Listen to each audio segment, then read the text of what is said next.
Italian Wine Podcast. Chin Chin with Italian wine people.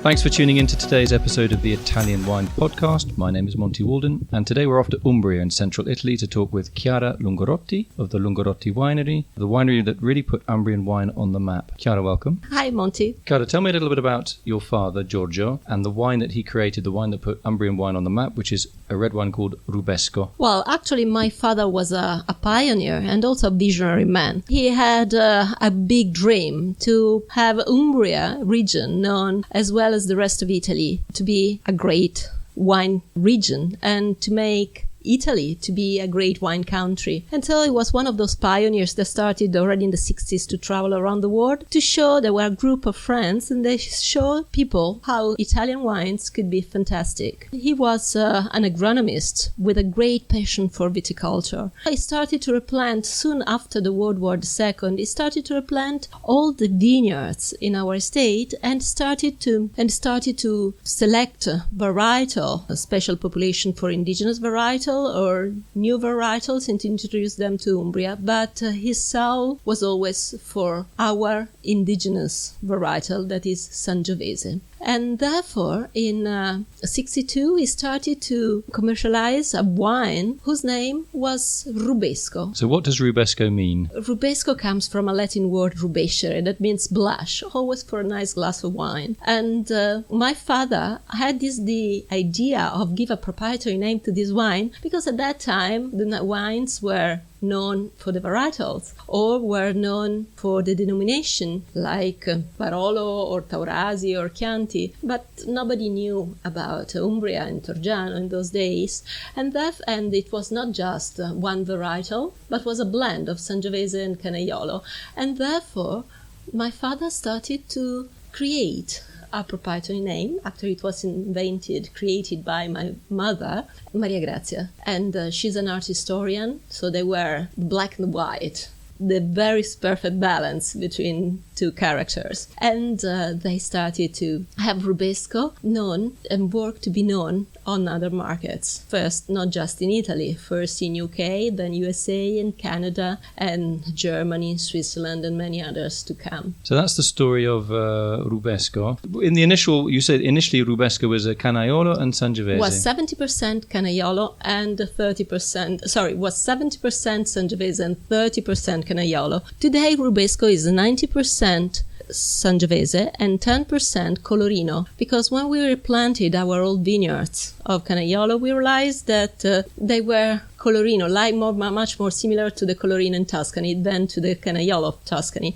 And this because after the phylloxera epidemic that arrived in Umbria at the beginning of the 20th century, all the new plants were coming from Tuscany, and there was a big mess and a big confusion. So basically you're saying that what you thought you had in the vineyard, or what historically was in the vineyard, when you actually checked the grapes, the leaves, you realised that you actually had several varieties there rather than just one or two. In the old vineyards were always planted with several varietals. Why did the old farmers do that, though? It was a mishmash of many things. But my father, when he started to replant the vineyards in a modern way already in the 60s, started to use single varietals already at that time.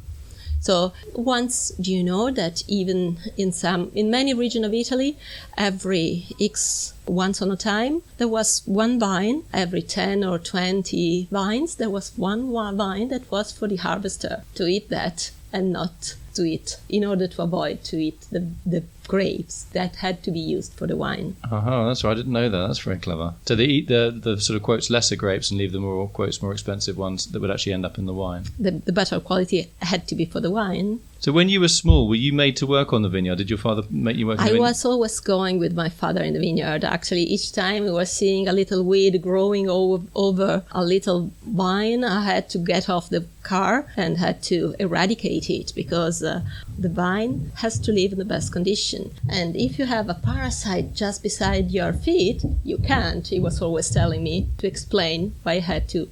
Or the same thing was to take away the big stones. The stones on the line. I was always going around with him to see and to check, and that has been a great school of life. What was family life like for you when you were growing up as a young girl? Oh, it was what were fun. you eating? Was it a happy household? What kind of food were you eating? Oh, we were always eating, as we do today, our products, and we are very seasonal. Tell me something about local Umbrian seasonal food. In this season, for instance, we are eating artichokes, we are eating asparagus. We start to find a lot of wild asparagus in the garden as well. And we eat pasta with different kinds of condiment. And of course, we eat both. What can you do to... Umbria is perennially in the shadow of its bigger neighbour, perhaps more famous neighbour, Tuscany. What can you Umbrian producers do to get your name out there a little bit more? We have always considered the green heart of Italy. Compared to Tuscany, we have been always a kind of minor cousins, because they have been having the Grand Duke of Tuscany, and we were just part of the Pope state. Of course, there is a very deep difference in terms of background. But what we can do is to do our best to know our land to be known and to promote them, because the first thing I do when I'm traveling is to talk about my beloved and wonderful region of Umbria. And today we are always there working in order to have people come to visit us, to visit the beautiful medieval town, to stop in the different little restaurants or in the vineyards to visit the true essence, because the wine is part of the history, of the tradition of a territory. And coming to our vineyards and coming to our estates of Umbrian winemakers is a fantastic way to know our wonderful region. So where Umbria is in central Italy, it gets a little bit more rainfall than either of its neighbours on either side, which means that you have a lot of forests. What food comes out of the forests and the acorns that fall on the ground for certain animals? Well, of course, it's more than on the forest. We have now the forests are more on the Apennines. From the Apennines, and not just from them, we have our fantastic truffle, the black truffle from Norcia de Pregiato, but also the summer black truffle, as well as the white from the northern part of Umbria and the Gubbio area. That's fantastic. And then we have,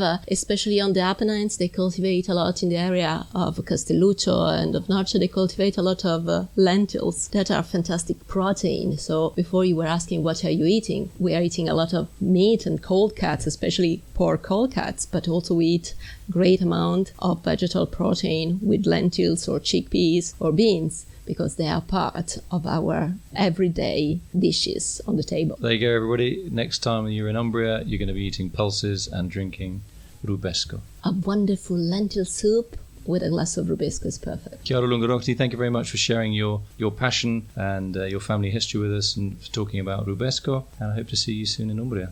Looking forward, and you will be very, very welcome to Torgiano and Montefalco. Thank you very much. You're very welcome. Bye. Follow Italian Wine Podcast on Facebook and Instagram.